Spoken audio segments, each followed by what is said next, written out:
journalists whose parents are currently being held in solitary confinement in Egypt, Praveen Mahajari with Pretrial Rights International, and Dr. Amy Holmes with the Woodrow Wilson Center, and they will all discuss why the White House needs to intervene and call for the release of all Americans and U.S. residents currently being held in Egypt. We will begin with Ms. Hijazi, followed by Mr. Soltan, Ms. Kalaf, Mr. Mahajari, and Dr. Holmes, and then we will open up to Q&A. Ms. Hijazi, you may begin. Yes. All right, thank you. I want to begin with saying that the situation now in 2017 has become increasingly worse and worse by the day, and our hopes for Egypt are actually starting to die. The regime is escalating the crackdown on an unprecedented scale.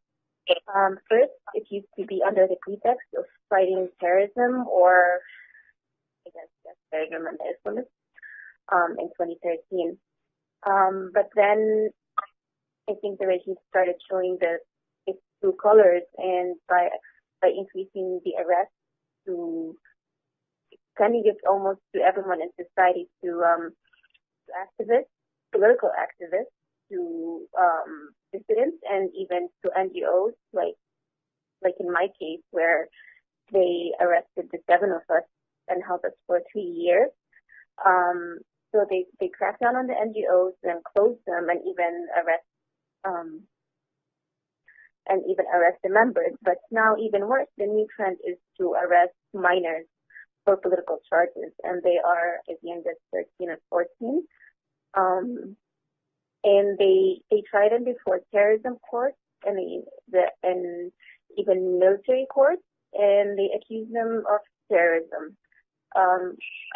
Minors as young as 13 or 14 are accused of terrorism, and all their rights are violated. They are held with actual terrorists in prison and with adults in violation of all the laws, domestic and international laws.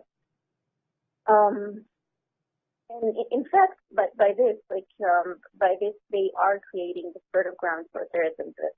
The wars that they say they're fighting, they're actually creating it and worsening it. And now I'll go to Soltan.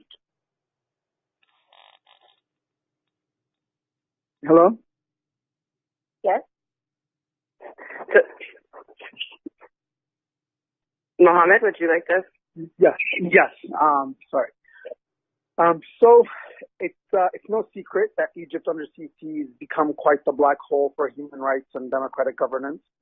As Aya stated, there's an unprecedented and continuous on dissent that started in 2013.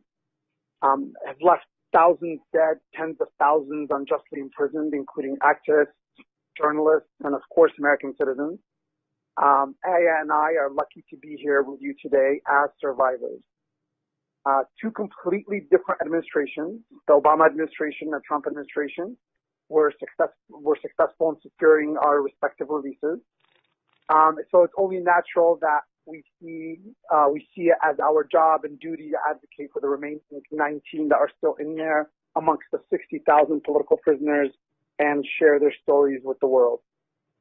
Abstractly, some doubt and argue how effective the U.S. leverage is over one of its key and long-standing allies in the region, but Aya and I are living testaments to that leverage. We are living testaments that when political will lines itself up with values that no two people can disagree on, good things happen and innocent lives are saved. Lastly, not only is there a moral urgency to act on this now, and also consistent with American values of liberty and justice and no man left behind, and of course, President Trump's America First campaign scene, there's a policy side that Aya also alluded to that's sometimes overlooked. Egypt and its prisons have quite become the fertile ground for radicalization. Sisi's counterterrorism policies using brute force against political opposition and dissent instead of actually and effectively combating violent groups has contributed to the increase of ISIS recruits in Egypt and in prison, deeming that policy counterproductive. I was a witness to that in my 22 months in prison.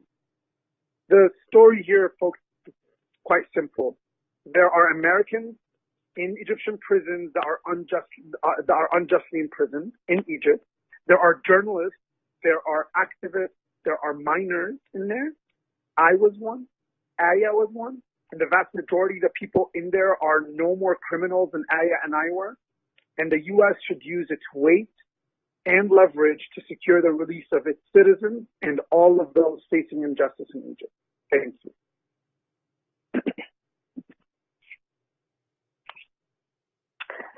Thank you. Aya Kailath, now speak. Yes. Well, thank you for joining us today. It's no secret that we have more than 60,000 prisoners or detainees in Egypt, and two of them are my parents, Maula al-Qaradawi and Hussam Khalaf. My mother just turned 56 last Friday, and that also marked 168 days in arbitrary detainment and complete solitary confinement, without any charges being pressed, without any due process, and in violation of every human right. Everything was been denied. My parents were both detained on June 30th. We were just with them on the phone planning their permanent move to Seattle.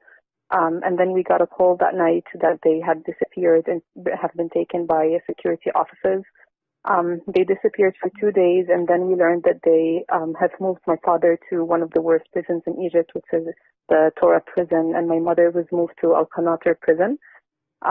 They're held in extreme conditions. My mother has already lost significant weight. She's lost conscious more than a couple of times. She's been denied medical care. They even just allowed them about 5 minutes to the washroom every morning. They're completely isolated from any human contact, no family visits, no lawyer visits. So they're completely isolated from the world, and they haven't been charged or even given the chance to have any due process or challenge even the accusations that have been unofficially given to them. Human Rights Watch and Amnesty have already issued statements about my parents' case, and 2 weeks ago in the Egypt hearing held by the U.S. Congress, the Tom Lantos Human Rights Commission, Congressman Haltergan has spoke about their case in his introductory statement. My family has lived in the U.S. for about 3 generations. My grandfather graduated from UT Austin, and my parents as well. And my family has lived in the U.S. for about 6 or 7 years. Me and my husband and my kids are all U.S. citizens. And my parents are also legal permanent residents who are ready to move in with us. We've been fighting for their freedom for about 6 months now, and we're really counting on Vice President's visit to Cairo next week to raise their case and kind of, get this awful situation solved out.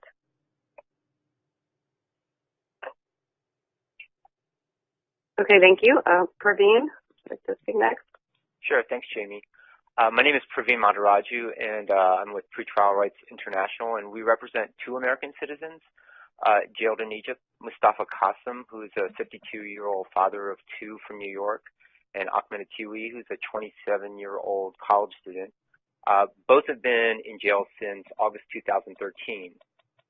Their families fear for them, and especially the fact that there are Americans in Egypt right now, which they think only puts them in more jeopardy. From the very beginning, I'll give you an example. Ahmed Atiwi's Egyptian lawyer advised his client not to disclose the fact that he was an American citizen because of the, quote, anti-American hysteria in the Egyptian media. Mustafa Qasim, when he was passing through a security checkpoint, he showed his American passport to officials, and the authorities immediately threw his passport to the ground, stomped on it, before they proceeded to beat him then and for the next few weeks until the point where his relatives found him unrecognizable. If you contrast that with his brother-in-law, who was also a dual citizen and with Mr. Qasim at the time, his brother-in-law actually handed over his Egyptian passport and was allowed to pass. And obviously the human rights situation in Egypt is horrific for the tens of thousands of political prisoners, as other presenters have mentioned. But the Trump-Pence administration has a unique legal obligation to demand Mustafa Qasim and Ahmed Atiwi's release. Federal law, the statute is 22 U.S.C. Section 1732, actually requires the president to demand the release of all Americans unjustly detained in Egypt. And also, the White House has said that they would. About a month ago, after the UCLA cases in China, Sarah Huckabee Sanders said, quote, whenever the president is able to use his office to help American citizens held overseas, he's certainly going to do that. Well, I can tell you that we've asked the White House to help these families multiple times over the past 8 or 9 months, along with the Freedom First Initiative and Mohamed, and we haven't heard a thing from them. But we do hope that Vice President Pence doesn't sidestep this issue in his visit. He should demand the release of Mustafa Qasim, Ahmed Atiwi, all Americans and all political prisoners who are unjustly detained, and demand their full due process rights be honored, including the caliphs and others. Thanks. Thank you, Praveen. Summary will close with Dr. Holmes. Thank you. I'd like to raise the case of 32 Nubian Egyptians who were detained on September 3rd for a peaceful rally in Aswan where they were demanding their constitutional rights to return to some of the land from which they were forcibly displaced. This was a small and entirely peaceful rally where they were merely asking for their constitutional rights. One of the people who was detained then, Gamal Surur, died in detention due to medical neglect because the prison authorities did not provide him his medication, and then after he fell into a diabetic coma, did not transfer him to hospital. This is just one example of how the conditions are within the prison in which people who are, should not have been in prison in the first place, who were merely asking for their constitutional rights, are subjected to, in some cases, torture. In other cases, people die of medical neglect, as was the case of Gamal Surur. It was initially reported in the media that Gamal Surur had French citizenship. We later learned that he had a residency permit in France, but not citizenship. His children do have French citizenship, but regardless of whether he, his citizenship status, what is important is that, a human being died in detention in Egypt. And so while we are drawing attention to the American citizens that are in prison in Egypt, we also want to draw attention to the larger problem. I believe the latest report by Human Rights Watch mentioned that there were 67,000 political prisoners in Egypt. And one of those Egyptian citizens is Andrew Nassif. He's a Coptic Christian who was arrested in May. He was sentenced to 5 years in prison for distributing flyers that some of those were April 6 flyers. And what I have written about before in an article that I published in June with Carnegie Sada on the title of the article, Tightening the Noose on Civil Society in Egypt, is that the regime in Egypt uses attacks, the terrorist attacks that happen both against Coptic Christians and against Muslims as a pretext to further crack down on peaceful critics, rather than providing the security that is needed to prevent these attacks from continuing. And because the United States provides Egypt with $1.5 billion in military aid every year, it's the second largest recipient of military aid in the world after Israel. The government in Egypt has been trying to point to these continuing attacks in the Sinai and elsewhere to justify the continued need for aid. But what I hope Vice President Pence will raise is the fact that these horrific terrorist attacks are merely used as pretext to continue to crack down on peaceful critics.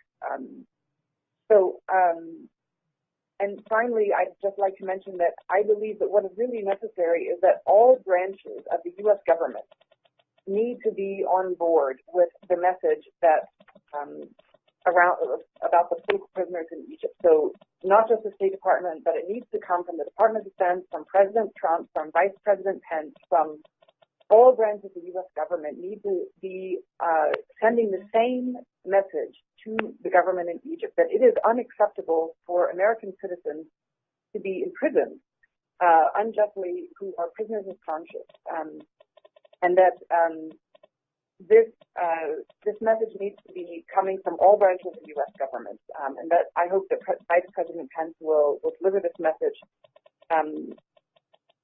to President Sisi when he meets him on Tuesday.